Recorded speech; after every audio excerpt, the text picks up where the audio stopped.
ኢየሱስ ክርስቶስ ጎይታይ እቲ ዳስካ ብተቀማጦ መልእ እንዲ ዝብል ዳስካ ብተቀማጦ መልእ ኢሎ ክብርና አምላክ ሎማ አንቲ ካብ ቃል እግዚአብሔር ክሪኦ ኣብ ልበይ ከተሐሳስበን ወይ ሒዙን ዝቀነይ እንታዩ ክቡር ጸጋ ዝብል እንታይ ክቡር ጸጋ ጸጋስ ከበሉ ክቡር እዩ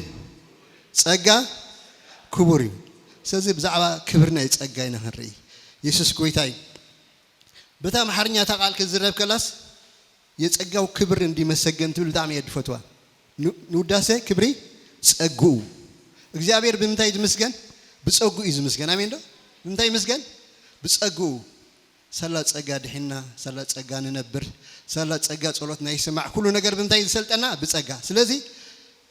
ንውዳሴ ክብሪ ጸጉ ክንከውን ቀደም እንታይ ገበረና መደበና ማዓስ ቀደም ማዓስ እንታይ ንገብር ንውዳሴ ክብሪ ጸጉ በቃ እዛ ቃል እዚያስ በሕልፊ ኣብቲ ማሕርኛስ ብጣዕሚ እያ በቃ ደስ ትብል ሕጂ ጸጋ ኣብታ ሓድሽ ትርጉም ምስ ረኣኽዋሲ ክቡር ጸጋ ትብል ጸኒሓ እንታይ ትብል ንክቡር ጸጉኡ ትብል ምሽ ንውዳሴ ክብሩ ትብል ለላስ ኣብቲ ኣገታይ ኢላ ኣብታ ሓድሽ ትርጉም ክቡር ጸጋ ሕጂ ጸጋ ኣዝዩ ክቡር እዩ እንታይ እዩ ኣዝዩ ክቡር እዩ ንዓና ኸ ናብ እንታይ እትወና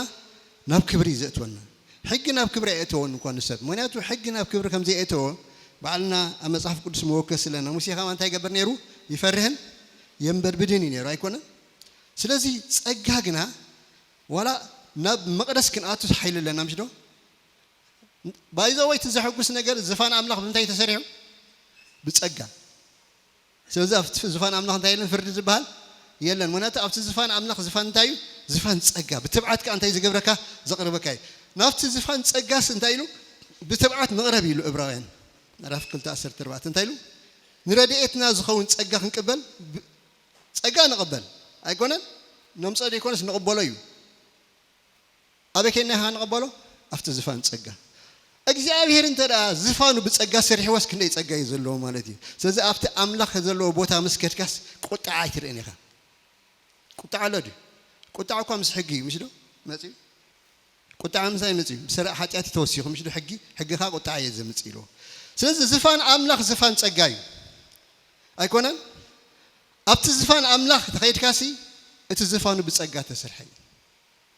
ስለዚህ ጸጋ ምስተባሃለስ ነቲ ርእሲ ማዝ እንታይ ገይርዎ ወፅዩ ስለዚህ ንሕና ኸ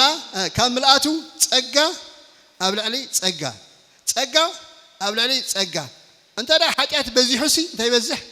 ጸጋ በዝሕ ሓጢኣት ተበዚሑ ጸጋ በዝሕ ዋይ ሕጂ ኣብ ሳውት ሱዳን ንነብር ኣለና ምሽ ኣብ ሳውት ሱዳን ክንነብር ከለና ንሳውት ሱዳን ንምንባር ጸጋ ይድልዎ ምሽ ዶ እንተዳ ናብ ገና ናይ ኣሜሪካ ኣዝዮም ብሓጢኣት ዝኸፍኡ ህዝቢ ኸይድና ኣብኡ እንታይ ኣሎ ጸጋ ኣሎ እንታይ በትኡ ዘሎ ሓጢኣት እንታይ ትገብር ከይትተሓስ ጸጋ እንታይ ዝገብር ጸብለል ይዘብለካ ኣሜን ዶ ስለዚህ ኣብቲ ሓጢኣት ዝበዝሖ ጸጋ በዚሕ ክንብል ከለናሲ እታ ምድሪ ክትከፍእ ከላሲ ንስኻ ሳላ ጸጋ ግን ጸብለል ኢልካ ኢኻ ትኸይድ ኣይኮነ ጸጋ በዛሕ ሓጢኣት ክበሃል ከሎሲ በቃ ሓጢኣት እንታን ክትገብር ጸጋ ይወሃብ ኣይኮነ እንታይ ዳ ኣብቲ ሓጢኣት ዘለዋ ሃገርሲ ብቅድስና ትመላለስ ኣብቲ ርኩስ ዓለምሲ ብጽድቂ ትመላለስ ስለምንታይ ጸጋ ኣለካ ታያለካ መርከብ ኖህ ሪኢኹም ኣለዎ ማይ ብዝወሰኸ መጠን ንላዕሊ ትወፅእ ኣይኮነን ማይ ብዝወሰኸ መጠን እንታይ ትገብር ንላዕሊ ትወፅእ ብላዕሊ ይምፃእ ማይ ዘገድስ ኣይኮነን ብታሕቲ ይምፃእ ማይ እንተወሲኹ ግን ንላዕሊ እያ ጸጋ ዘለዎ ኩሉ ሻብ ብላዕሊ ኣሜን ዶ ጸጋ እንታይ ዝገብረካ ጸብለል ይዘብለካ እንታይ ይገብረካ ጸብለል የብለካ ካብ መስዋዕትኻስ ፍልይ ትብል ተኾይኑ ደኣሉ ዝሰብ እዚ ከም ሰብ ከም ኖርማል ሰብ ኣይነብርን እዩ ጸጋ ኣሎ እሞ ዓለም እኳ ተኸፊኣ ዘላ ጸጋ ግን የበርኸካ እሞ ተኸፍኣት ንዓኻ ኣይምልከተካኒ ዓለም ጸልሚታ ጸጋ ስለ ዘሎ ኣብታ ጸልማት ዓለም ብርሃን ኢኻ ደቂ እስራኤል ከምኡ ዶ ይነበሩን ኣብ ገርሾም ነይሮም ምሽ ዶ ንሳቶም ኣብ ተቐመጥዎ እንታይ ነይሩ ኣበይ ንሳቶም እስከ ኣነስ ገበሉ ኣብ ተቐመጥክዎ ዘበለ ብርሃን እዩ ኣነ ኣብ ዝኸድክዎ ዘበለ ጸጋ እዩ እንተዳ ኣብዚ ጸኒሑ በቲ ተኸይዱስ ብርሃን እዩ ምክንያቱ እቲ ብርሃን ኣብ ውሽጢ እዩ ዘሎ ኣብቲ ቦታ ነይሩ ተዝኸውን ኣብዚ ቦታ ዝራይ ተቐመጡ ታ ብርሃን ኣብኣ ገይረልኩም ኣለኹ ይኮነን ኢሎም ንሳቶም ግና ኣብዚ ኸድዎ ብርሃን ስለዚ ግብፃውያን ደድሕሪኦም ኸዱ ደንነብሩ ኣይመስለኩም ንምክንያቱ ሳቶም ብርሃን ተልዮም በዛናቶም መብራህቲ ገይሮም ይጥቀሙ ነይሮም ስለዚ ጸጋ ተሊካ ድስዕበካ ሰብ ብዙሕ ሰዓቢኻ ብዙሕ እዩ ጸጋ ተሊካ ኣብ ህይወትካ ለውጥ ስለ ዝርአ ትባሃክ ሰብ ኢኻ ትኸውን ጸጋ ኣብ ልዕሊ ጸጋ ህበና ምንሃ ኣይኮነን ጸጋ ኣብ ልዕሊ ጸጋ لما أنتي كاب مصحف إفيسونينا كنري أمعرف حالنا أمعرف كل تنزلوا حسابات حصر بيننا كنرينينا بتعمين تنقالات زغرماني كاب سلسة كاب 10 تخلتي يزلو تتقسي جن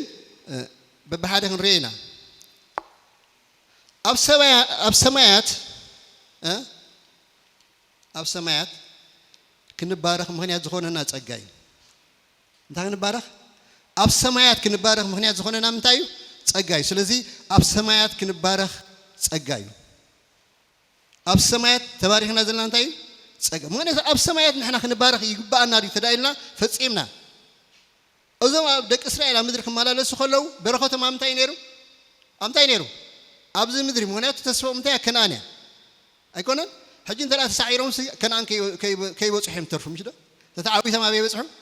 ከነዓን ንሕና ግን ብምንታይ ኢና ጀሚርና ብሰማያት ኢና ጀሚርና ኣሜን ዶ ወጀመምራ ክፅብቕ ብምንታይ ጀሚርና እስከ ናተይ ምጅማር እስከበሉ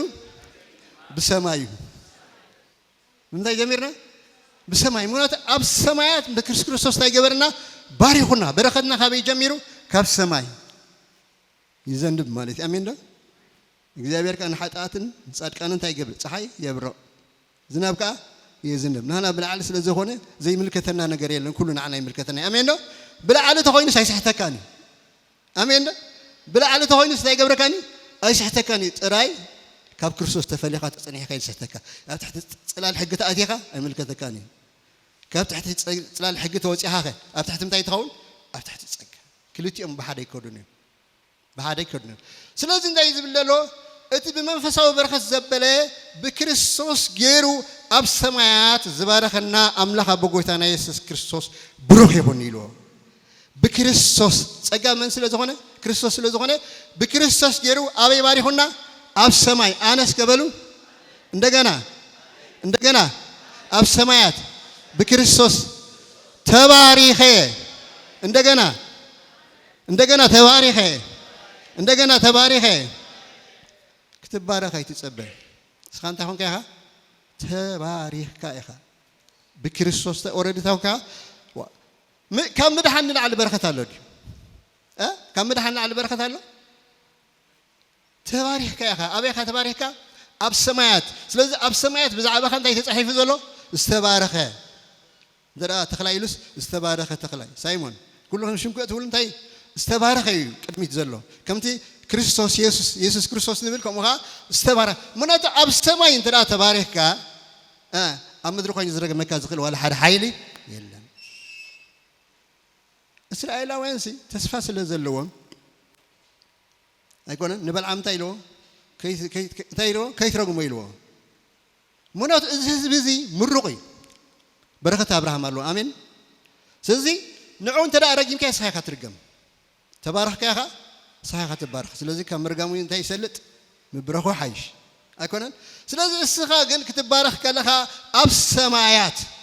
سماي قبل كله لعل ترى أيقونه مناتو أب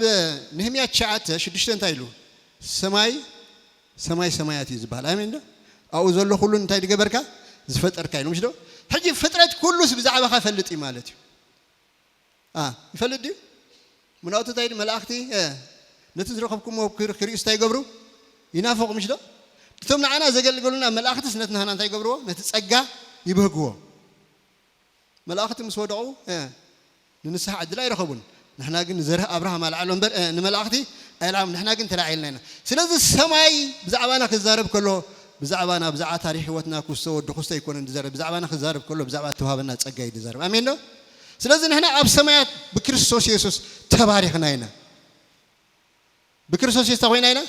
تباركنا هنا زي تباركنا عينة بركة يلنا أبراهام سي بزح بركة يزول بعشر تغلتن نجنا عشرين كلتن بتقول بركة جن بكريستوس يسوع من كوني له نهزاب كخون أمين ده إذا مدري إحنا قلنا بيننا جميرنا ناتنا فليز بلاي بسماينا جميرنا بينا جميرنا بسماي تبركت بين جمير مناطق أمدر أسركم أب سماء سوري مش نيرو لكن بلا علينا جميل بلا علي تكون كهال قبل علي زمت خن تايلو قبل علي زمت أسكبلو العلو خليو عندنا قبل علي زمت العلو خليو سلازم بلا علي زمت تخوينها العلو خلو عينت يزلك تبركت بركت كاستايو تباريخهم زور كام سب انت أهل يمسي أمنات كام يمس تبارخوا سبات يكونون ناتك العلو خليو قبل علي زمت بركت يزلك سلازم بكريستوس يسوع استبارك كيها تبارك كتبارك هيكون أورد تانك يا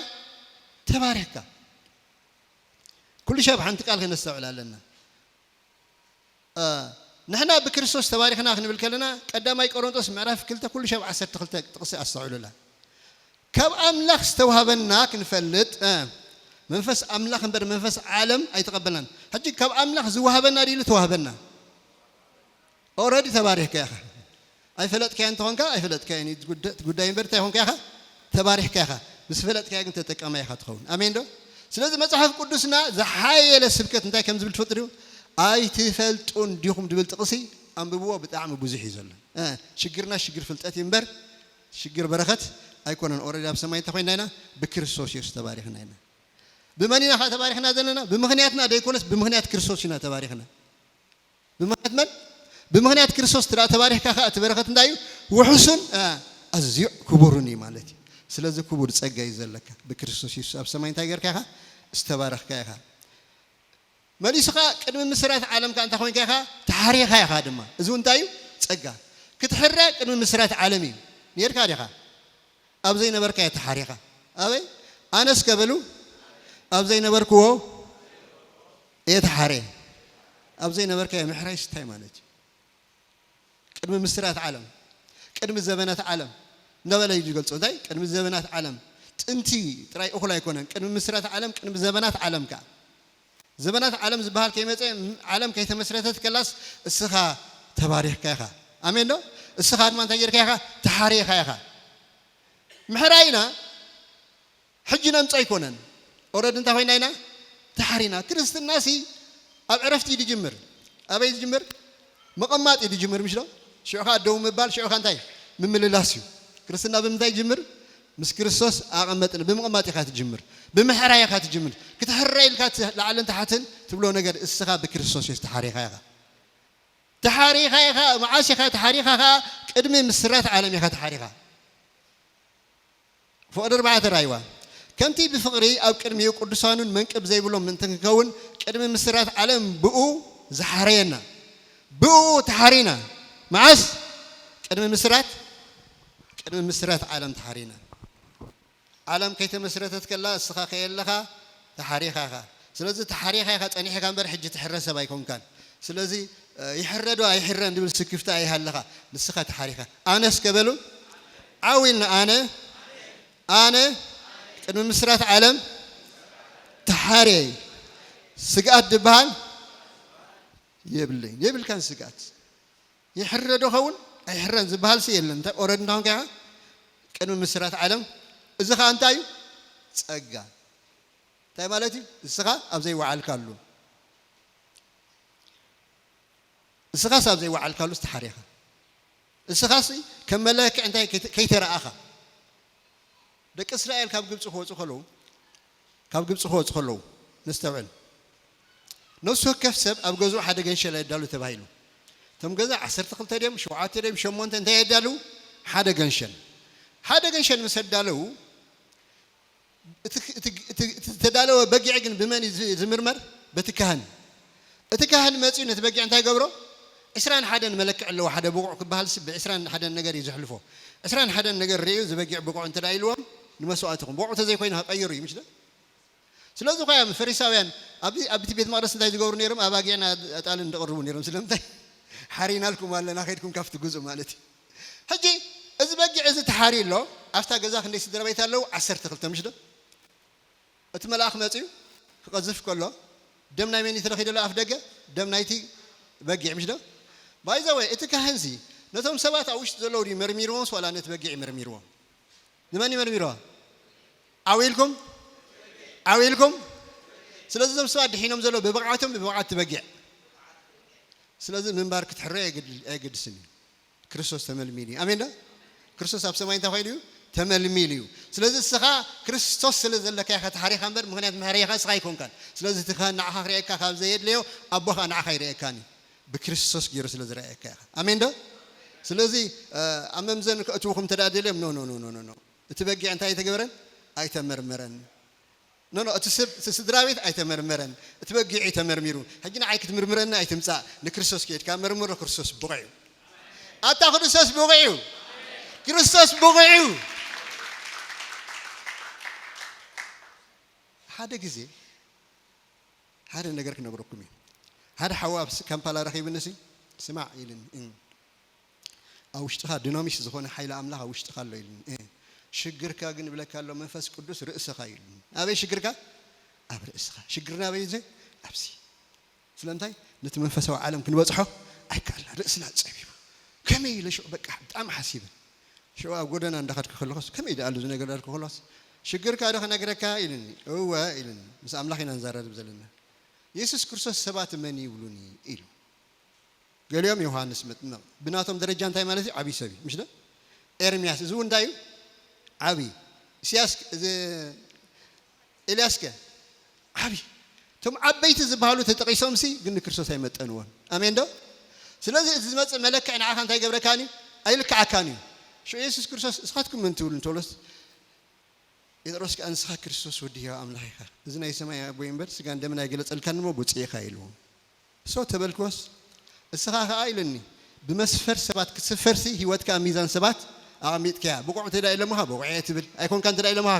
ኣይኮንኩን እንዳበልካ ከምታ ፔንድሎም ኢኻ ትንቀሳቐስ ዘለኻ ሰማይ ብቑዕ ተዳኢ ኢልካ ብቑዕ ኢኻ ሰማይ ብቑዕ ተዳኢ ኢልካ እንታይ ኢኻ ብቑዕ ኢኻ ማንም ሰብ ከይመዝነኩም ወረዲ ትበጊዕ እንታይ ኮይኑ እዩ ተመርሚሩ እንታይ ኮይኑ እዩ ሓሊፍ እዩ ምክንያቱ ኢየሱስ ክርስቶስ ክሓልፍ ከሎ እኳ ስኢልካ ኣይኮነን ጲላጦስ እንታይ ኢሉ ነይሩ እዚ ሰብ እዚ ናብ ሞት ዘብፅሕ ዋል ሓንቲ ይረኸብ ኩሉን ኢልዎም ሰበይቲ ከዓ ተጠንቀቐሉ እዚ ሰብኣይ ጻድቕ እዩ ምሰሎተ ኢዱ ሓፂቡ ነፃ ኢየሱስ ሓጢኣት የብሉን ተመርሚሩ ሓሊፍ ኣሜን ዶ ፈሪሳውያን እንታይ ካባኻትኩም ብሓጢኣት ዝኸሰኒ ሎ ዲ ተብሎምሲ ዋላ ሓደ እኳ ካልኣይ ስለምንታይ ዳ ክትቀትሉ ደሊኹም ስኻስ ሰብ ክነስኻስ ወዲ ኣምላኽ ዝገበርክያ ተኣበሰኻ እምበር ብኣበሳ እኳ ዝኸሰካ የለን ስለዚ ኢየሱስ ብቑዕ እዩ ፈሪሳውያን እንታይ ገይሮም እዮም መስኪሮም እዮም እቶም ካህናት መስኪሮም እዮም ቤተ መንግስትኻ መስኪር እዩ ስለዚ ኢየሱስ ብቑዕ ኣሜን ዶ ኣታ ብቑዕ ዘለካ ንኣምላኽ ስጋ ክብሪ ሃቦ ብቑዕ ኢየሱስ ኣለካ ብብቕዓት ብቑዕ ኢኻ ቤተ መንግስት እንታይ ኢሉ ኣበሳ የብሉን ቤተ ክህነትከ ቅንኢ እምበር مش مزيون يقولي مستعيلوا كأملاك ترى أحكام ممر مهان كوكا نفلت إنا من حيزنا لتنا يسجع درا أدميت نالكاسي كل سبك أترفع خدنا يقول لك وفرارينا حيزنا لنا زعينو تنبر سخاص هو نسي خيلهم أمين دو سلازم سخا سيد أنا فلتيو نافلت أنك تطلع كيد فتن مرة خدي حين كيا أتكاني خا هاتفل كم يقول خات صدق كريستوس يصدق أي مدحان بمنت بتسجامبر بجبري أيكون كم يزيد حن كريستوس خفل واقالك كم يزيد حنني نايتبقى كمان نتوم زواج كمرجع مرحينهم كم وظفت الحينهم نايبقى بايزاي وين نايبقى عجن نحن تسدرا بيت رايز خون هنداي كعسرته كلته ديت بزح يسوع كريستوس جن حاجات عالم زرع جن شلام لاقي حاجات كار هي قيو حاجات كسر هي قيو حاجات كار هي قيو حنت نجر كلها تتدنا جرنا لنا نوزع حسب انتهى أملاك حنت حاجات فلت نايمن ناي آدم حنت حاجات أملاك سكبلو حنت حاجات فلت ناي آدم أملاك حنت صدق فلت ناي يسوع كريستوس تودي أتفيلم تحت قبرة من قطعته كمل كم آدم ناب كريستوس مسجرك أتم بكريستوس يسوع دلو كونني أتا كونني بالكان أنت تحريخ أخويا كتحرر العالم تحتنا يتبل تحريخ يا أخي كتبقى العالم يتبل يسوع كريستوس بوع يركايو بوع يا أخي يسوع ده يكون نتما حتى مزفوت خان مصحف كنصله بوع تساين ده بوع سلا تسانا يسوع بوع خوينيو بناتك قداي بقى عمر كريستوس سي بوع ينير بوع دمو نقداي كاي بوع خوينيو سلازي اتناتو بوع مخان ناتكايو امين ده سلازي زشجرك أنا جراي هاللخا يسوع قويتاي هراي ده كا ولد أملاك مخان وين تجاي هلو إذا أنا ما قرتك بيت بلا أنا سكبلو حجي ولد أملاك معاس أتات واحد من الله ما جه ماتا ولد أملاك مسك معاس ده رجال معلتات مقرم مسوسر كام استعارة خا قال محياش مسجبر كاي كونن مناطق قدام يوحنس مراف ثلاثة حجي ولد أملاك معاس أي تفرح هو حواتي معاس حجي ندر أولد أملاك كوكا حجي خابي الله خمالتي مسكر سوسابي ما نبوي خزلها أي كونن مسوا قامت النايد بالمش ده سلازي ولدينا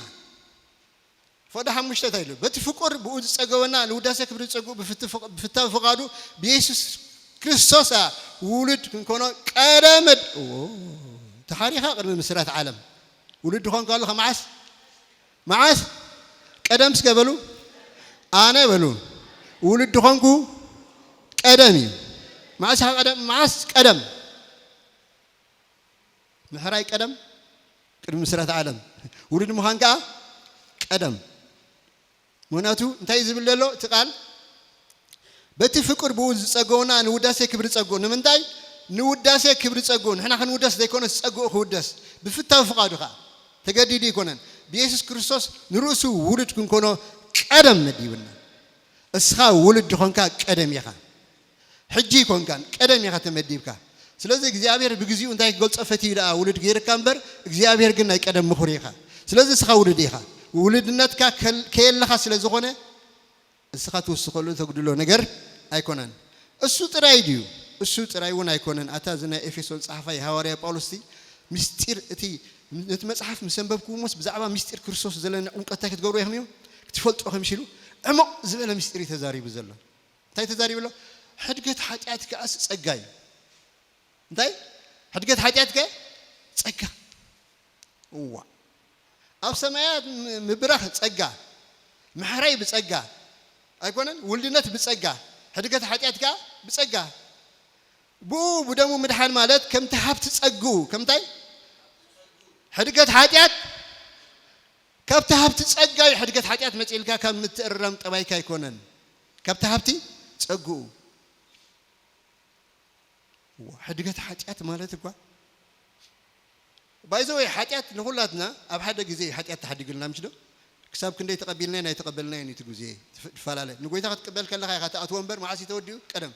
مناتو أب إسرائيل شو عاتر ما تيسنتاي لله زجبروا أي فلتني يوم بدلهم أي تحزلهم يوحنا سكنتاي لنيرو حاتيات عالم زرح جنشل كم تبقي عيكونن بقي نايم تاني حنس درابيتي يسوع كريستوس كن حاتيات عالم مولو زرح جنشلي ስለዚህ ኃጢአት ዓለም ዘርሐ ገንሸል አምላክ ምስበለ ክርስቶስ ካ መስቀል ካ ኃጢአትና ጼሩ እንታይሉ ዝገብርዎ አይፈልጥኔሞ በደለም አይተሐዘለም ይሉ አራ ያብካላይ ቆሮንቶስ 5 ኸ ታይሉሎ አምላክን ዓለም ስሩስ ካ አርቃ ሆሎ አብ ክርስቶስ ነበረን ሞ በደለም አይተሐዘለም ይሉ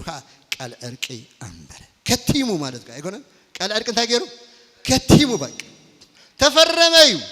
ናተይ ነገር እስከበሉ ተፈረመዩ ተወደዩ አመነሩ አብ ክርስቶስ እንታይ ልሽው በደሎም አይተሐዘሉም ይሉስ ቃል አድቅ እንታይ ገሩ አምቢሩ ክልተ ሰባት ተባይሶም እንተዳኔሮም እንተዳ ተዓሪቆም ተምሽማግለታት እንታይ ገብሩ ከም ተዓረቁም በሉ እንታይ ንገሩ ንፈራረም ይብሉ ለሕርት ፌርማ እንታይ የለን ጽሌ የለን ተወድዩ ሓደ ሰብ ካኡ ኩናት እንተዳ አለይሉ ግን ታገሩ አሎ ነታ ተፈረመላ ስለዚህ ከም ገበንኛ ያርአ ማለት እዩ ስለዚህ አምላክሲ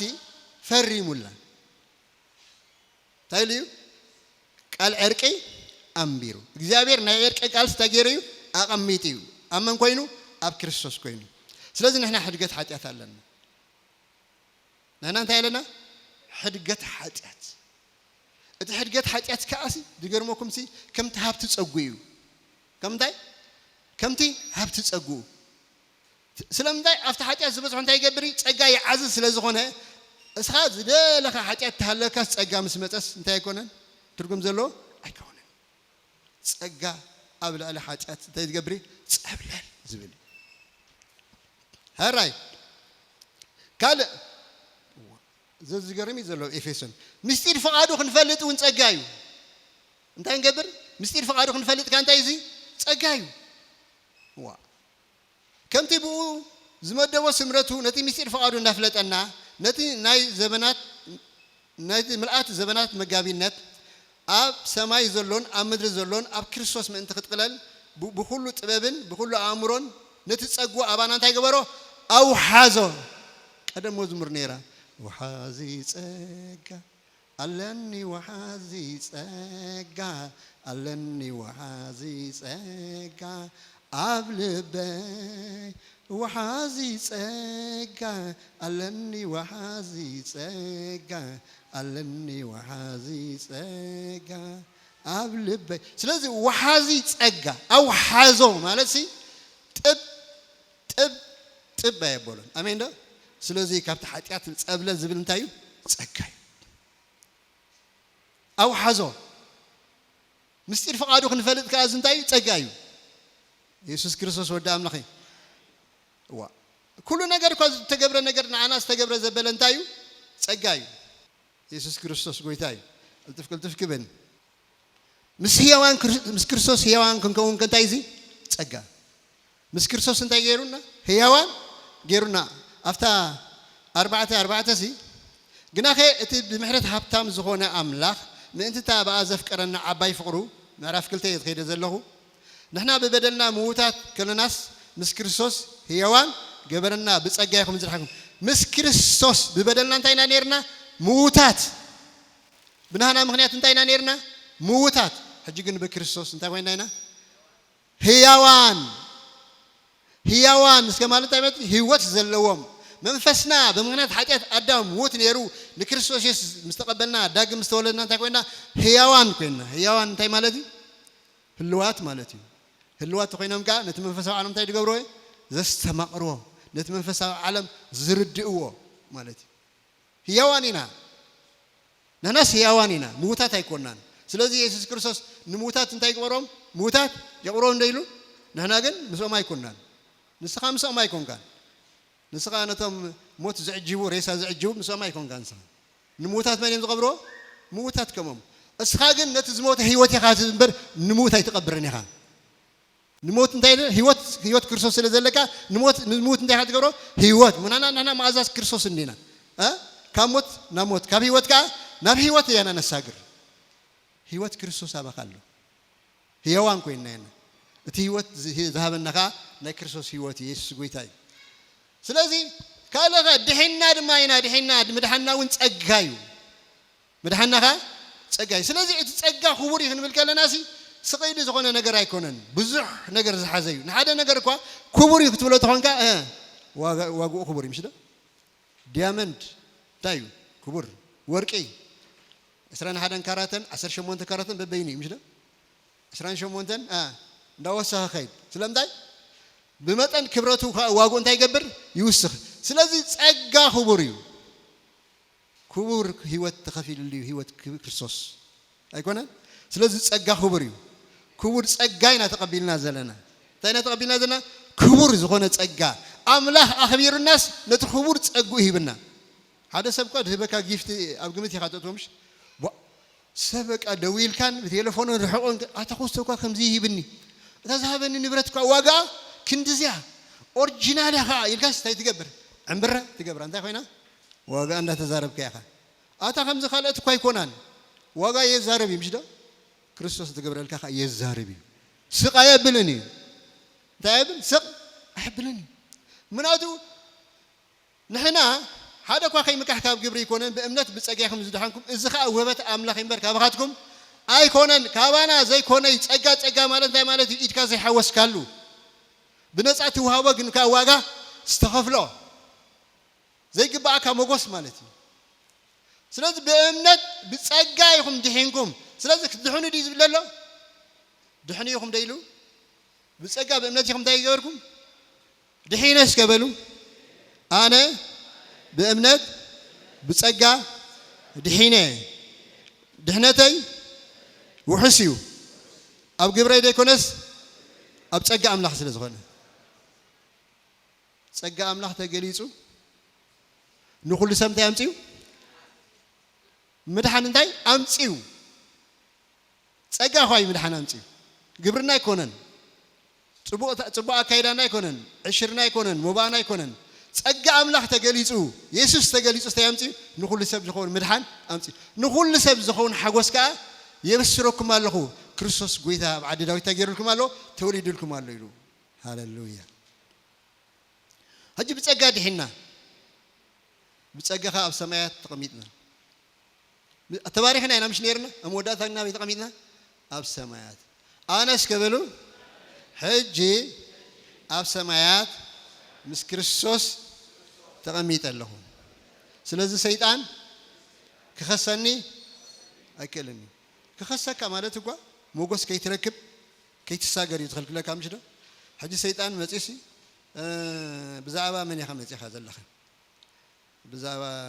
ኣሽመላሽ ብዛዕባ ኣሽመላሽ እንታይ ደሊኻ ከይኣቱ ናበይ ናብ መንግስቲ ኣምላኽ ኦረዲ ኣበይ ዲ ዘሎ ኣው እንዲ ዘሎ ኣበይ ደሎ ኣው ማሕጆ ነወርዶ ማለት ዲ ሰማይ እንታይ ገይሩ ኣፅዲቕ ወይ ኣሜን ዳ ኣምላኽ ዘፅድቕ ኣይኮነ ዝኹንን ከዓ መን ክርስቶስ ንሕርያት ኣምላኽ ዝኸሰም ነኒ ኣንቱም ሰባት ንሕና ኣብ ቅድሚ ኣምላኽ ክንርአ እንተ ንፍትን ነርና እንታይ ምኾነ ክነግረኩም እየ ሓንቲ ታሪክ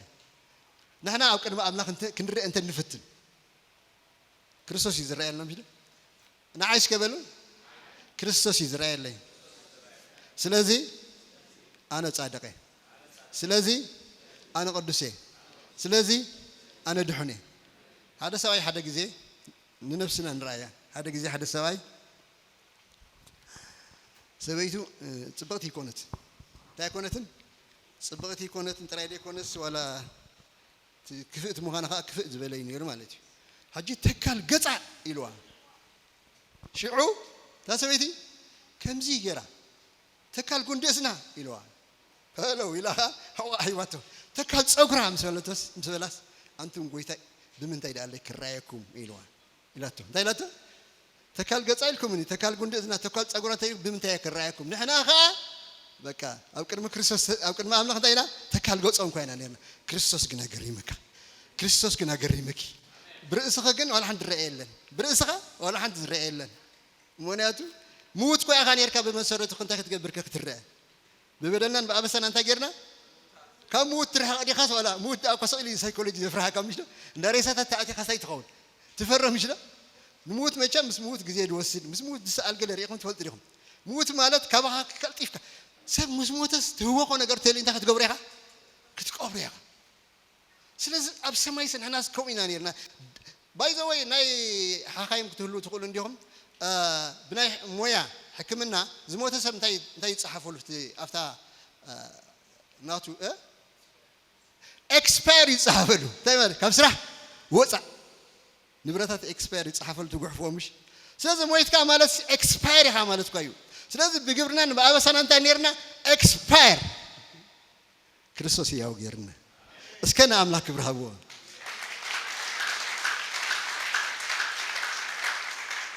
ኣነሲ ብምንታይ ክረአየካ ትብልኮስ ዋላ ሓንቲ ክትረአየኒ ትኽእል ነገር ስለ ዘይብልካ ብክርስቶስ ገይረ ክርአየካ ኢልና ኣሜን ዶ እንኳዕ ብክርስቶስ ንርአ ኮና ብክርስቶስ ዘይንርአ ተንኾን ነርና ግን ኣባያ ነይራ ኣፍታ መፅሓፍ እንትና ገንጭልኩም ኣብ ራእይ ዮሃንስ ኣብ መፅሓፍ መወዳእታ ሓንቲ ጥቕሲ እንታይ እያ ትብል መሲልኩም መፅሓፍ ተገንፀለ ድያ ትብል መፅሓፍ ተገንፀለ ድያ ኢላ ድሕሪኣ ከ እንታይ ኢላ ደስተውዓለላ መፅሓፍ ተገንፀለ ዳሕራይ ከዓ እንታይ ኢላ ከይተንብቡ ኣብ ኣኽሎ ዝፈለጣ መፅሓፍ ተገንፀለ ዳሕራይ ከዓ መፅሓፍቲ ከዓ ተገንፀለ መፅሓፍ ተገንፀለ መፅሓፍቲ ከዓ ተገንፀለ እንታይ ዳላ እዚኣ መፅሓፍ ተገንፂላ እዛ ሓንቲ መፅሓፍ ብክርስቶስ ኢየሱስ ናይ ዝኾኑ ዘበሉ ኣብ ሓንቲ መፅሓፍ እዮም ኣበዮም ኣብ ሓንቲ እያ ምሽ ዶ እቲኦም ግን መፅሓፍቶም ሒዞም እዮም ዝመፁ ተበልካ ሓደ መዓልቲ ንደኻ ሂበ ነይረ ሓደ መዓልቲ ከዓ ሰሪቕካ ነርካ ሓደ መዓልቲ ንሓደ ሰብ ደጊፈ ነይረ ንሓደ ሰብ ከዓ ነውንዩካ ፅዲፍካ ነርካ ስለዚ መፅሓፍትኻ ሒዝካ ተመፂኻ ኣየዋፅእኒ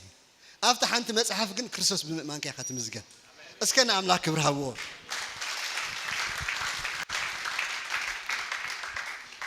ኣነ በሉ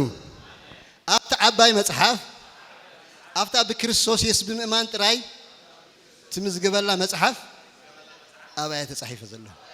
ناتي مصحف زبال يبلين تاريخ يبلنا تاريخ سي يبلنا موتات سلز نبرنا سلزي نحنا ግን ክርስቶስ ታይገበረና ህያው ምስ ክርስቶስ ታይገበረና ህያዋን ገበረና አዋይ ማለት ሲ አፍንጫው ሬሳስ አፍንጫው ያከትሕዘሉ ምሽ አምላኽ ስንዓና ክረአ خلاص እንታይ ትገብር ነይሩ ገጽካ ከዊልካልና ቆይሉ ገጽ ይድኹል ነይሩ ስለምንታይ ዝርአ ነገር የብልና በጣም ክፉአቲና ነይርና ግን አኸ እቲ ብምህረት ሓብታም ዝኾነ አቦ አይምን በታብዓ ዘፍቀረና ፍቅሩሲ ሙታን ከለና ምስ ክርስቶስ ታይገበረና ህያዋን ገይሩና ስለዚህ እስኻትኩም ህያዋን ይኹም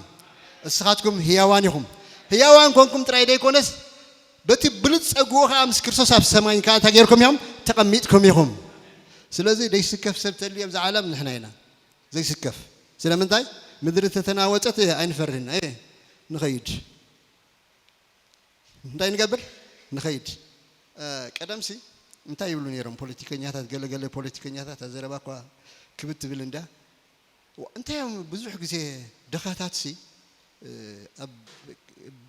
ኣብቲ ቃልስታት ዝረአዩ ኢሉ ሓደ ሓቲቶስ ሃብታም ዳብ ኩሉ እንዲሃገሩ ኩሉ ይዓዱ ስለዚህ ደኻ ይንዓዱ እንታይ ዝገብረለክ ዋጋ አላ ዘሎ ምክንያቱ ሃብታም እንታይ ኩሉ ይዓዱ ኣብ ዱባይ ያለዎ አገለለዎ ንሕና ግን ከምኣቶም ሃብታማቲና ሃብታም የስከበሉ ክልተ ይዓደይ ምድሪ ተተናወፀት ናብ ሰማይ ናብ ሰማይ ናብ ሰማይ ዛ ክስታይ ትፈልጡ ኣዲኹም ዛ የሌሊት ወፍ እንታይ ትበሃል መንቃዕ ክልተ ገጽ ዘሎ ምሽ ነው ምሰናጹት ማሳሰልያ ምስ ዕዋፍ ምሽ ነው ስለዚህ ብድሌታ ያትሰፍር ተደላ ምሰናጹ ኮይና ትነብር ኣብ ምድሪ ምሽ ነው ተደላኸ ምድሪ ገለት ኮይና ታኸ ሰማይ ሰማይ ሰማይ ሰማይ ስለዚህ ስኻ ብሉጽ ነገር ኣለካ ምድሪ ተተናወፀት ናብ ሰማይካ ምድሪ ተዘይተናወፀት ካብ ምድሪ ክትነብር ውሕስ ኣነ ብሉ ውሕስ ሰበ እስኻ ውሕስ ኢኻ እስኺ ውሕስ ኢኻ ስለዚህ ኣምላኽሲ ምስኡ ኣተንሳኣና ካበይ ካብቲ ሞት ኣብቲ ዝመጽእ ዘበናት ብሕያውነቱ በቲ ብሉጽ ጸጉኡ እንታይ ዓይነት ጸጋ ኣለዎ ብሉጽ ሃብቲ ጸጉኡ ብሉጽ ክቡር ሃብቲ ጸጉኡ ብኢየሱስ ክርስቶስ ኣባታትና ምእንቲ ከርኢ ኣብ ሰማያት ብክርስቶስ ምስኡ ኣቀመጠና ኣድራሸኻ ሰማይ እዩ ኣብ ሰማይ ተቐሚጥካ ኣለኻ መላእኽቲ ይፈልጡኻ እዮም መላእኽቲ እንታይ ገብሩ እዮም ይፈልጡኻ እዮም ኣብ ሰማይ ጋሻ ይኮንካ ስለዚ መዝሙር ነይራ ደጊም ወደ ዓዶም ንቅዱሳን እምበር ጋሻሲ ኣይኮንኩን ኣብታ መጻኢት ሃገር ዕርቡን መንፈስ ቅዱስ ስለተኸፍለለይ ጥርጥር የብለይ ወራስን ምዃነ እንኳ ሓጎሰኩም እስኻትኩም ብሩኻት ኢኹም እስኻትኩም ተደሊኹም ኣብ ሰማይ ተቐመጡ ተደሊኹም ኣብ ምድሪ ተቐመጡ ክልተ ዜግነት ዘለኩም ኣታ ብሩኻት ኢኹም ኣብ ሰማይ ካ ነቐዝ የለን ስርቀት የለውም ምሽ ዶ ኣይ ኳዓት ገለመለ ውሑስ ኣብ ሰማይ ጌርኩም ኢኹም ኣብዚ እንታይ ኮይኖም እዮም ሓደ ሓደ ግዜ ሰባት ይብሉ እዮም ኣነ ሓደ ግዜ እዞም መንፈሳውያንሲ ኩልሻስ በቃ ብሩኻት ሕጉሳት ገለገለ ከመይ ዘይንሕጉስ ኣብ ሰማይና ምድሪ ንቕመጥ እንዲና ከመይ ዘይንሕጉስ ሃገርና ኣብ ሰማያትና ከመይ ንሕና ዘይተሓጎስና መን ይሕጎስ ኣነ ዘይተሓጎስኩ መን ይሕጎስ ኣነ ዘይኮርዓኹ መን ይኮርዕ ሓደ ሰብ ኮነ ኣሜሪካ ዜግነት ኣለኒ ኢሉ ከመይ ድዩ ላዕልን ታሕትን ዝብል ኣብ ዝኾነ ሃገር ፓስፖርት ኸይዱ ከርእዮ ክለፍቲ ኢሚግሬሽን እዩ ዘብለሉ ስለምንታይ ፓስፖርቲ ናይ ኣሜሪካ ስለ ዝኾነ ንስኻ ግን ሃገርካ ሰማይ ኣብኣኻ መድሓኒ ክርስቶስ ዝፅበለኻ እስከና ኣምላኽ ክብሪ ክንዎ ኢና